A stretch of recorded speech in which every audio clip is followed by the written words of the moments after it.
Welcome one and all to the Intellectual Freedom Podcast, and I am Dr. David Hopkins, your host and guide through this, our final week, ripping apart and then putting back together Neil Postman's Amusing Ourselves to Death.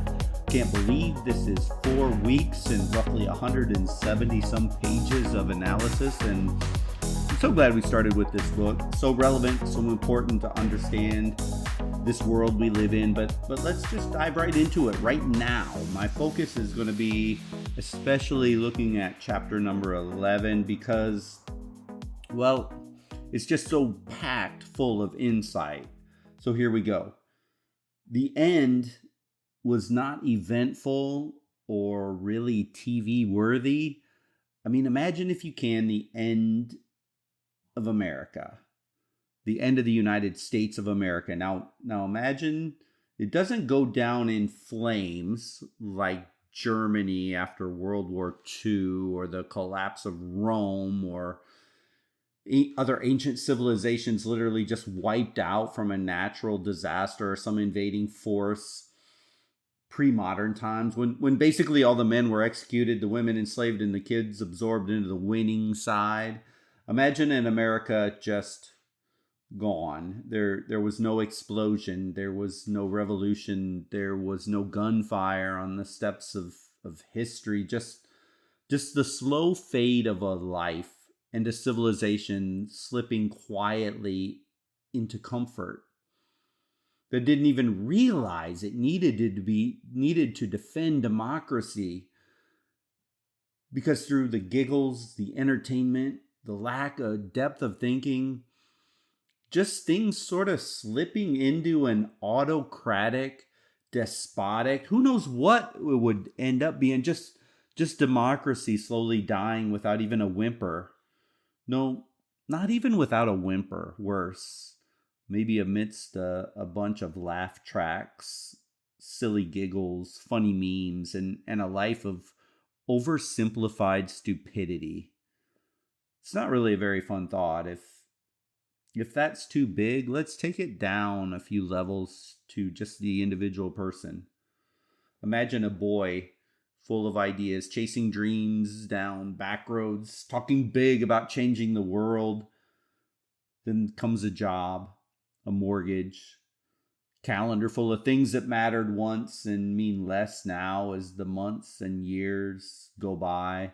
Midlife brings a soft hum of routine, faint whisper of, this is just how life is. And then old age didn't arrive with pain. It sort of arrived with sedation, whether that's alcohol or pills or just sitting in front of the TV. This person didn't die fighting for something. He just sort of drifted away from everything. That man isn't just someone's father or grandfather. That man is us, the story of an entire culture. We never stormed the gates of tyranny. We just swiped our screens, called it freedom. Everything in the American background has taught us to avoid physical prison.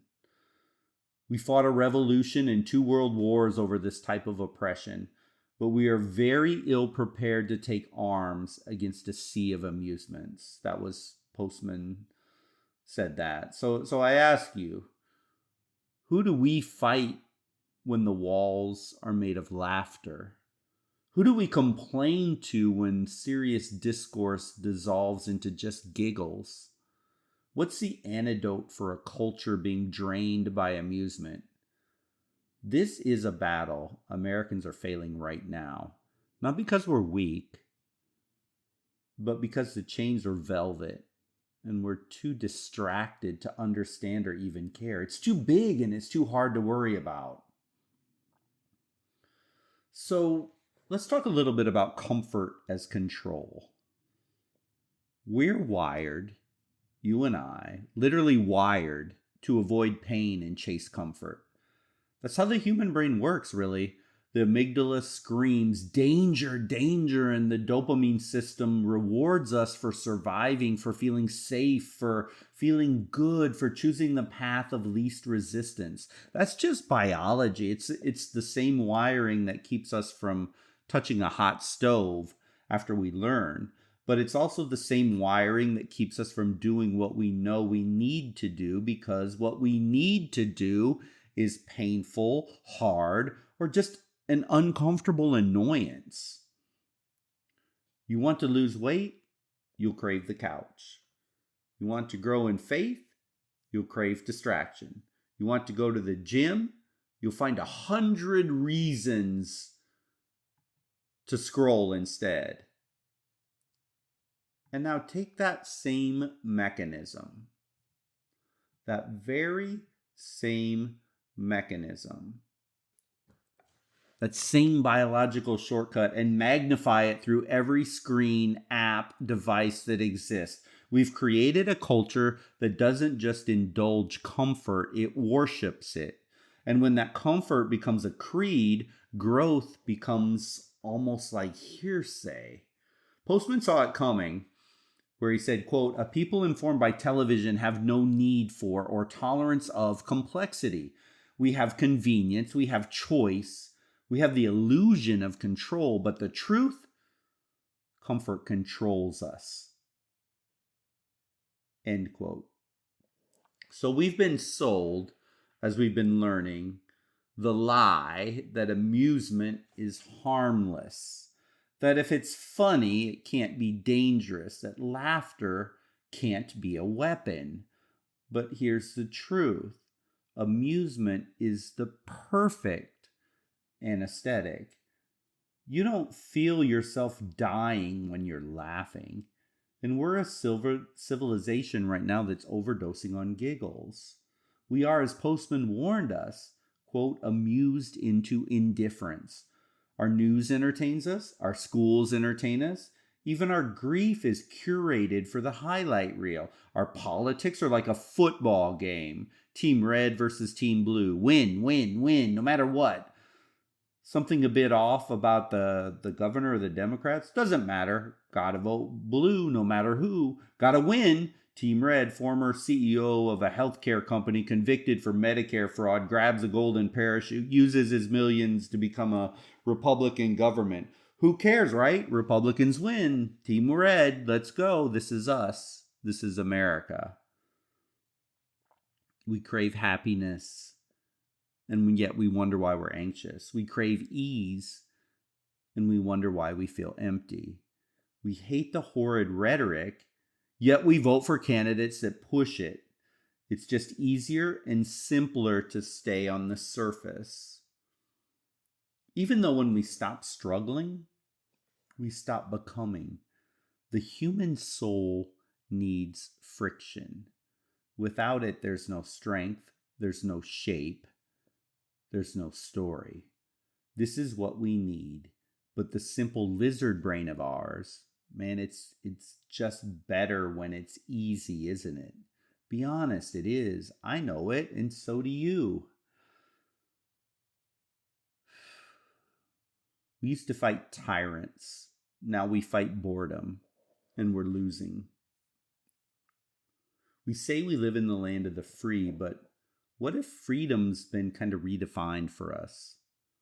Not as the right to think, but the right to choose your next distraction. Postman called it perfectly when he said, in the Huxleyan prophecy, Big Brother does not watch us by his choice. We watch him by ours. We don't even need censorship. We have apathy. We don't need dictators. We have dopamine. And democracy, it depends on citizens who think, who wrestle, who argue, who debate. But tell me, how can we expect serious politicians when voters are shallow, giggly, and unserious?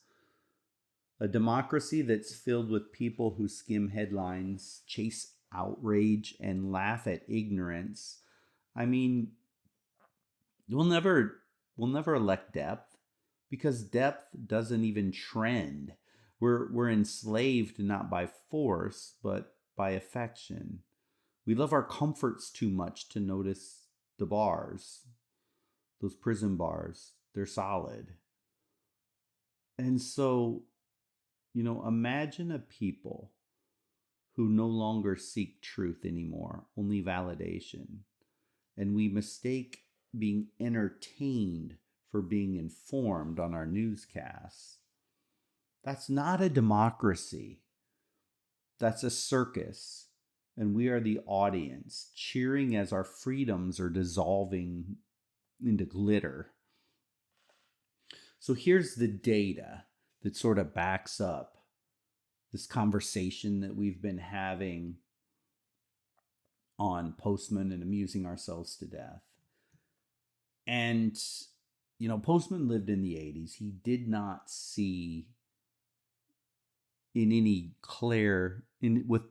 any clarity what was going to happen with our internet age and social media. But according to the National Assessment of Education Progress, reading scores for 13-year-olds have dropped to their lowest level since the 1970s. We spend more per capita than we ever have per child, and our reading is worse.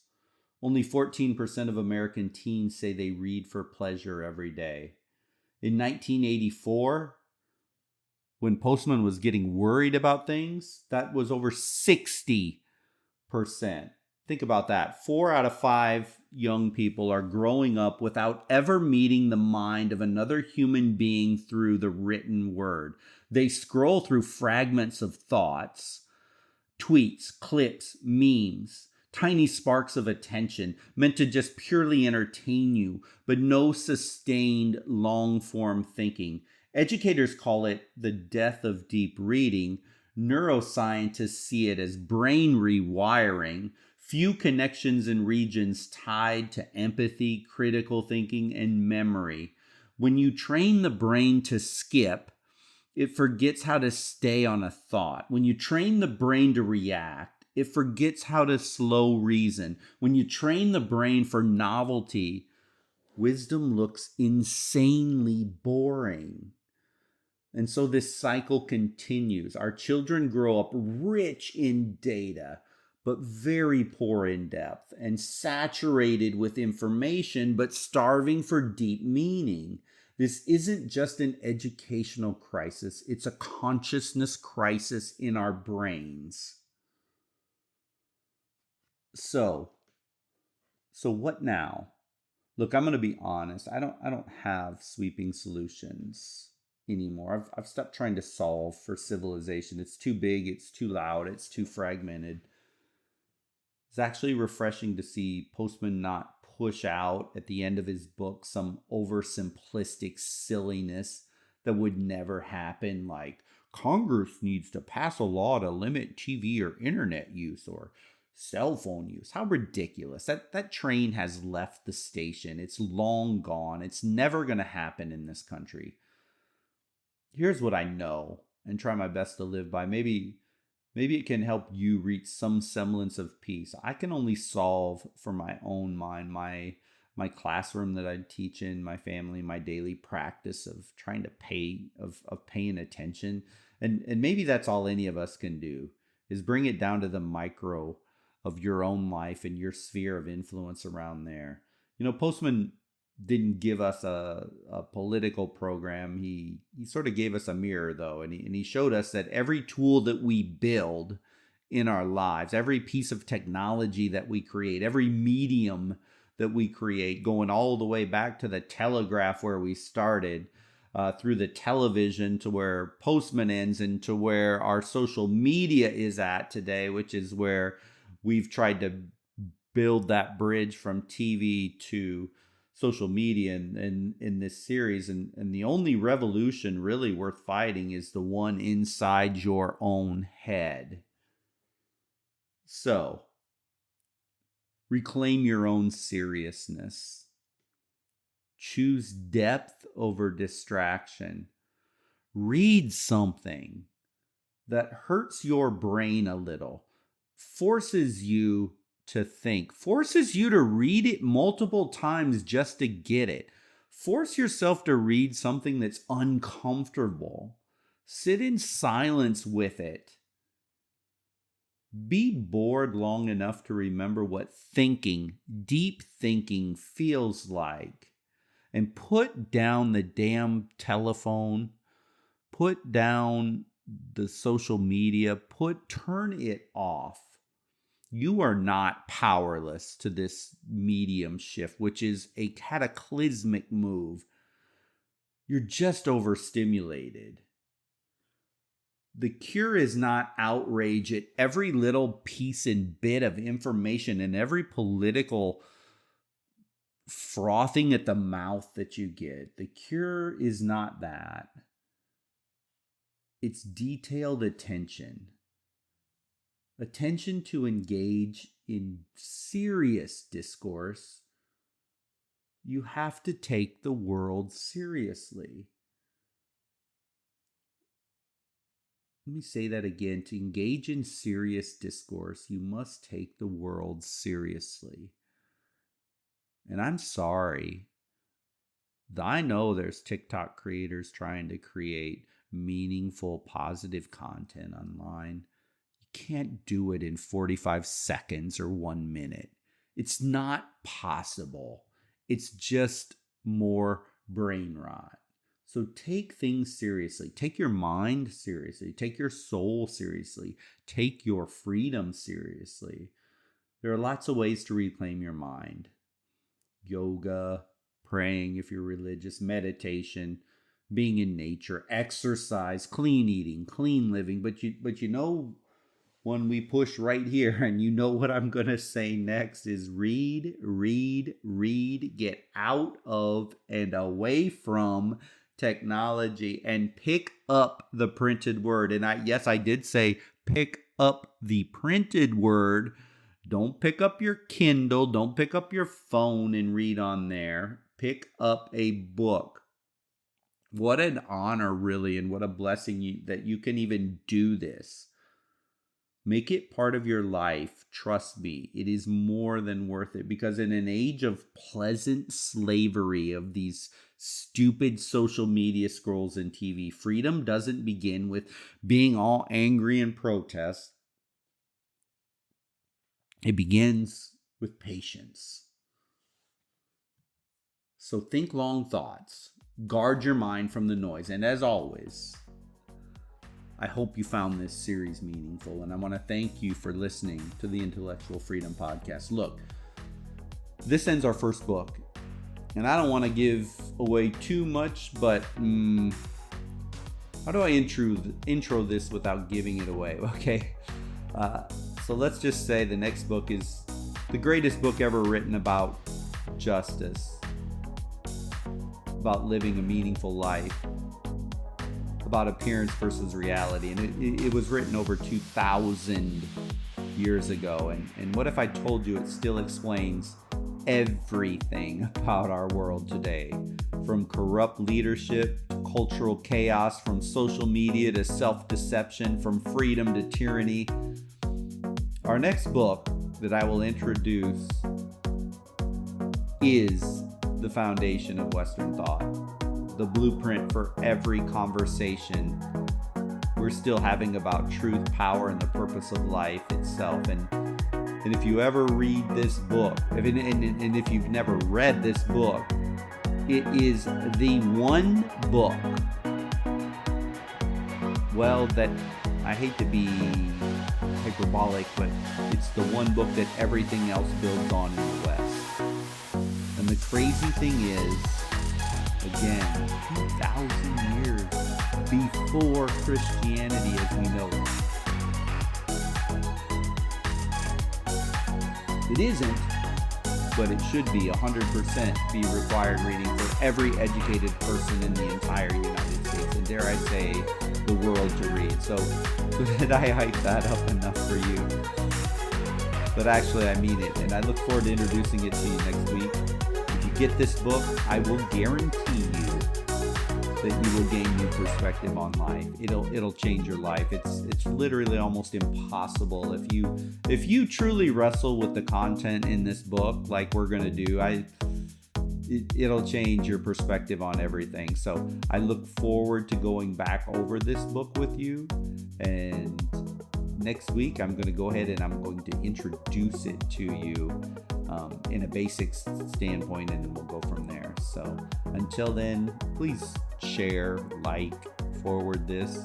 Again, we've been bending the algorithm a bit with our podcast as we've gained some pretty substantial ground on the weekly downloads, which is so awesome, and I totally appreciate you for that. But until the next week, I will see you then. Have a great week. Bye.